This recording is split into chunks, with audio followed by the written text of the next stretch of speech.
తర్వాత రవీంద్రనాథ్ రెడ్డి ఇట్లాంటి వాళ్ళు. కొండా రాఘవరెడ్డి వైసీపీ నాయకుడు ఎలా అవుతాడు? వైఎస్ఆర్ టీపీ కదా ఆయన. ఉందా అసలు వైఎస్ఆర్ టీపీ? అదే ఇంకా లేదు కాబట్టి విలీనం చేసేసుకున్నారు కాబట్టి ఆయన వాస్తవంగా రాజశేఖర రెడ్డి కుటుంబం షర్మిలను దగ్గర నుంచి చూసినవాడు.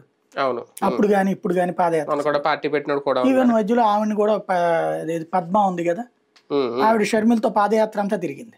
ఆవిడ ఇప్పుడు ఆమ్ ఆద్మీకి వెళ్ళినట్టుంది కదా ఆవిడ. కాదు, మన మహిళా కమిషన్ వాసిరెడ్డి పద్మ.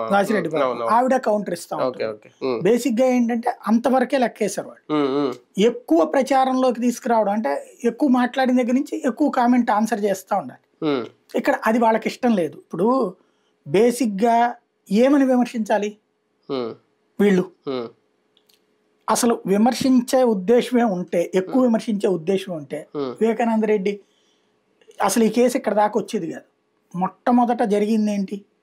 ఆయన రెండో పెళ్లి చేసుకోవడం, ఆ రెండో పెళ్లి వల్ల పుట్టిన బిడ్డని వారసుడని ప్రకటించడం, అతనికి ఆస్తి రాసియడం వల్ల జరిగిన మర్డర్.